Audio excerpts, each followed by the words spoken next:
Hi, this is Dr. Mercola, and today I want to talk to you about an important topic, free radicals. I'm sure you've heard about them. What are they? They're very reactive molecules that are produced in response to environmental toxins or cellular actions in your body. And this is typically the result of energy production in your mitochondria that results when you burn your food as fuel. But what are mitochondria? I can spend hours going into the details, but essentially, to compress it, they are the vital engines within nearly every one of your cells that produce over 90% of the energy currents in your body, known as ATP. In the past, many thought that it was wise to indiscriminately suppress those productions of free radicals with antioxidants, but newer research shows that this isn't such a wise strategy. But there are special types of non-typical antioxidants that produce their effect through a process called hormesis. And hormesis is a term that we use to describe a health benefit from taking low doses of something that is otherwise toxic or even lethal when given at higher doses. And many of these fruits and vegetables you eat are loaded with natural compounds called polyphenols. The plant produces these polyphenols to ward off pests and predators. And the polyphenols are toxic to them, but since we are much larger and we take them in far smaller doses, they actually cause our body to develop a protective response that makes us stronger. It's similar to exercise, which is actually another type of hormesis. And if you weren't a trained marathoner and ran a marathon and lifted weights for a day or two, that stress could actually kill you. But if you do it in lower doses with enough rest and recovery, it makes you stronger.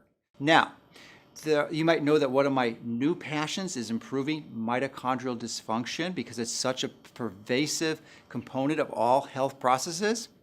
So one of the interesting strategies is to use these hormetic antioxidants, polyphenols, and a very special one is resveratrol, which is extracted from the skins of grapes and blueberries and cranberries.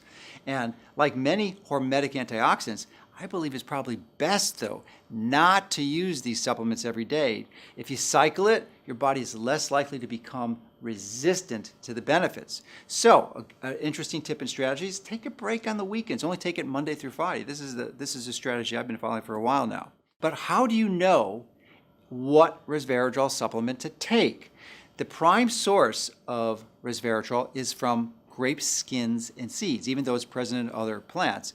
Those are the highest concentrations. So it's important to understand that there are a number of different species of grapes. It's not all grapes that produce high quantities. The species that has the most potent form and highest concentration of resveratrol is muscadine grapes. However, this is going to be somewhat of a challenge because they're somewhat difficult to find, and many people don't like the very bitter taste of these seeds. If you taste them, I'd almost guarantee you that you'd immediately spit them out because they're so bitter. It seems to be a far more effective, pragmatic, and rational strategy to identify a high-quality supplement that actually uses muscadine grapes and processing them in a way that is optimizing them to preserve their full biopotency. But please understand that you just don't want to take isolated resveratrol. So there's a danger to doing that. You want to take a product that has not only resveratrol, but all the other micronutrients that accompany it in the whole foods. So I'm firmly convinced that the evidence is overwhelmingly compelling to use this strategy. So I've had our team put together a resveratrol whole plant concentrate supplement that we call Purple Defense.